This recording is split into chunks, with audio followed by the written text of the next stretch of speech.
an article in Truthdig.com on May 14th written by Chris Hedges. Trump is the symptom, not the disease. It's a very lengthy article. I'll put the link below. I highly suggest you read it. Truthdig.com is a great independent news source that I recommend you support.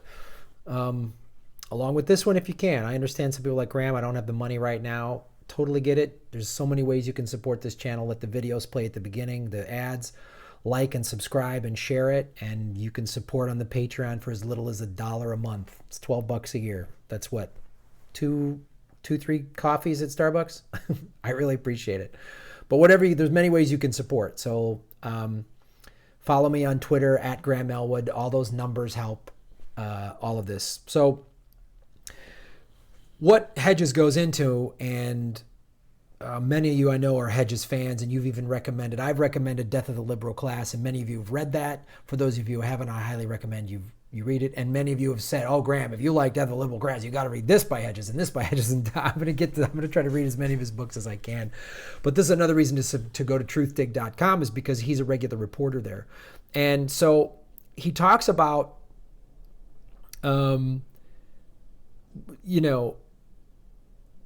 forget all the hype that's going on around Trump, the Comey firing, the all of this stuff. Forget the paralysis of Congress. Forget all of the crazy stuff, and pay attention to the 4-decade-long slow motion corporate takeover, corporate coup, he refers it, of America, and how it's done. And the detail with which it's done. That's why, again, you read this article, and when you read Death of the Liberal Class, he goes into how it is just systematic, every single corner. In this article, he talks about our descent into despotism began with the pardoning of Richard Nixon, all of whose impeachable crimes are now legal. That's what they do. I remember reading something when I was in college about Hitler, and I saw this at a protest that said everything Hitler did was legal. And at first I was like, huh? Yeah, that's what the Nazis did. Hitler didn't come to power and just go, okay, death camps. It took several years in pardoning this law and that law and this. And all of a sudden, we just need to know who the Jews are, and they got to wear armbands, and we're going to go after the artists, and we're going to go after the gypsies, and we're going to, you know what I mean? And it was the left, the liberal elite in Weimar Germany that started to buckle, that didn't resist Hitler. And that's what this article goes into. Here's what they started to do, how it began. It began with the creation of corporate-funded foundations and organizations that took control of the press, the courts, the universities, scientific research, and the two major political parties. It began with empowering militarized police to kill unarmed citizens and the spread of our horrendous system of mass incarceration and the death penalty. See how I always talk about everything's connected? It's because they have gone after, the corporate state has gone after every single thing. And there's just too much evidence. And I know some people, you might even have friends, Graham's becoming a conspiracy theorist. I've had people, Graham's gone nuts after the Trump election. He's a conspiracy theorist. It's like, am I wrong? And because I do a film podcast, Comedy Film Nerds, I watch a lot of movies, a lot of documentaries. And as I've recommended, watch Inside Job, watch 13th, watch I'm Not Your Negro. See how this has been happening. You want to watch a great one? Watch The Fog of War, about the Vietnam War. And Robert McNamara goes into how it happened, and he thought he was doing the right thing, and he was part of this whole military-industrial complex. There's a great thing in The Fog of War where, to show how either misguided or just deliberately didn't care, America didn't care about the real policies of that part of the world. McNamara talked about, that documentary came out a while ago, 7, 8, maybe 9, 10 years ago. And he said he met with his contemporary, basically the Vietnam version of the Secretary of Defense and Secretary of State type position that was in Vietnam during the Vietnam War when McNamara was in the White House. And they were talking, and he said, they started arguing, And he said, it almost came to blows because he was like, we were trying to stop, you from merging with China and the communists. And this Vietnamese guy goes, China? Read a history book. We hate the Chinese. It's just short-sighted American, probably fueled by racism. Well, all Asians get along. And it's like they didn't understand the history of how China had been a very oppressive regime in that part of the world to many people. And the Vietnamese are like, we're not going to match with China. Ho Chi Minh, here's a great story. Ho Chi Minh came to America in the late 40s and read our Declaration of Independence and our Constitution. And when they were a French territory, he honestly thought, Ho Chi Minh, that we would take the side of Vietnam. Based on our history, we were an English colony. Anyway, I'll read more of this because Hedges is like a laser, man. My eyes have woken up. It doesn't make sense. I have woken up. My eyes are now wide open. Thank you to Chris Hedges. My speech and grammar and syntax, not so good. So we go here back to this article. And the spread of horrendous system of mass incarceration and the death penalty. It began with the stripping away of our most basic constitutional rights: privacy, due process, habeas corpus, fair elections, and dissent. It began when big money was employed by political operatives such as Roger Stone, a close Trump advisor, to create negative political advertisements and false narratives to deceive the public. Yeah, and both sides have done it. It was Tom Perez that came up with the burn bro thing to make the Hillary Bernie thing a gender battle. And it's funny, like since I've been doing this and doing live shows with Jimmy Dore and your guys' response, I'm meeting so many female Bernie supporters and female progressives who are like, what? It was just part of the propaganda. We all buy into it. And I hear people repeating, single payer health care, it's pie in the sky. People will just say that. I'm like, man, that was their... It's just like we got an ad slogan. Yeah, Coke adds life. Single payer's pie in the sky. Burn bros are violent. It's like we just buy this. Now we had to get Assad out of there. Chemical weapons against the kids.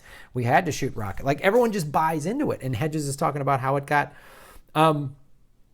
He goes, create negative political burlesque. On all of these fronts, we have lost. We are trapped like rats in a cage. A narcissist and imbecile may be turning the electric shots on and off, but the problem is the corporate state. And unless we dismantle that, we are doomed.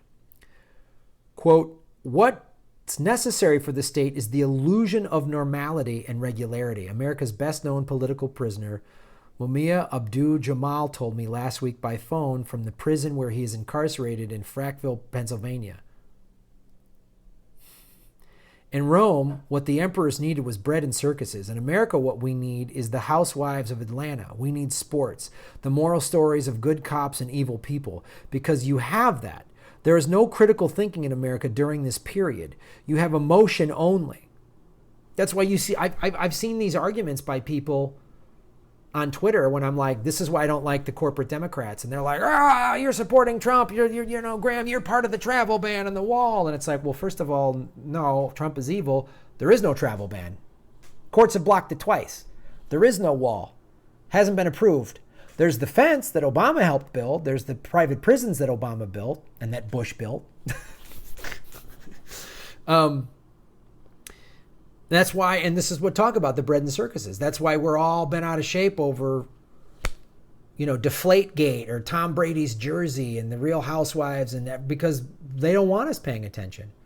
And you walk around America and it's nice and everything's nice and normal. And boy, we don't want it to be awful like the Middle East. We have 20, 30,000 handgun deaths a year. This place is a violent country.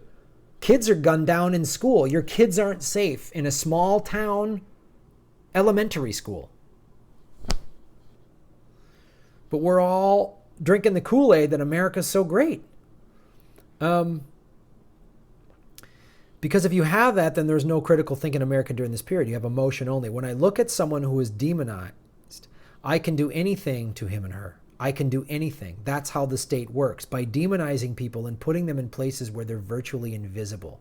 Here's the reality, he went on. America has never come to grips with what a lot of scholars and thinkers call the original sin. That's because it never stopped happening. This country brags about being founded on freedom. It was founded on slavery. It was founded on Holocaust. It was founded on genocide. After slavery ended, after the Constitution was rewritten and amended, we have the Reconstruction Amendments, the 13th, 14th, and 15th Amendments. But what did the South do? They ignored it for a century. It wasn't until the 60s that you see this deep, rich emergence of people fighting for rights that were enshrined in the Constitution a century before. That's because every state in the South and many states in the North were allowed to make exceptions to the Constitution when it came to black people. We learned that's not just a Southern reality. You can't talk about the Anti-Terrorism and Effective Death Penalty Act of 1996 unless you have the same mindset that makes the Constitution an exceptional document. Racist, violent, and despotic forces have always been a part of the American landscape and have often been tolerated and empowered by the state to persecute poor people of color and dissidents.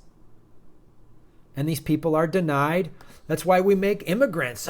These refugees and immigrants. They're poor people they're coming from a poor third world country. They're coming from they're coming from Mexico because the drug cartels that we support. America's buy all the drugs. If we didn't buy all the drugs, the cartels would have no money and power and couldn't be terrorizing their own citizens down in Mexico to force people to want to come up here. If we weren't shooting rockets all throughout the Middle East, we wouldn't be creating Syrian refugees. Most people want to stay in their home where they're born. This is my neighborhood. This is my town. I like this. This is my customs, my culture. This is where I want to stay. I don't want to sneak across the border and buy a coyote and get raped and beaten and sold into slavery. I don't want to be on a raft that everyone could drown. I don't want to do that. I'll read the last article, the last paragraph of the article. And then I highly suggest you read this entire article and start reading up more on Hedges. And if there's more Hedges stuff that I need to know about, please put it in the comments. This is the thing America needs to come to grips with. Because almost all the criticisms we're demonizing poor people. I'm tired of welfare moms and everything. It's 3% of our budget goes for social programs. 54% goes for military. Our failure to defend those who are demonized and persecuted leaves us all demonized and persecuted.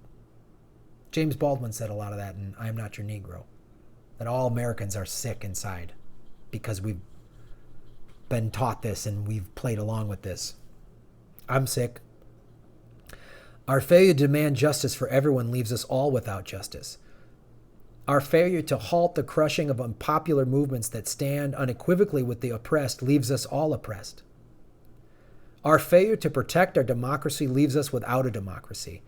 The persecution of Mumai Abdul-Jamal, MOVE members, and all the radicals of 4 decades ago is not ancient history. It is the genesis of the present. It spawned the corporate coup and the machinery of state terror. We will pay for our complacency.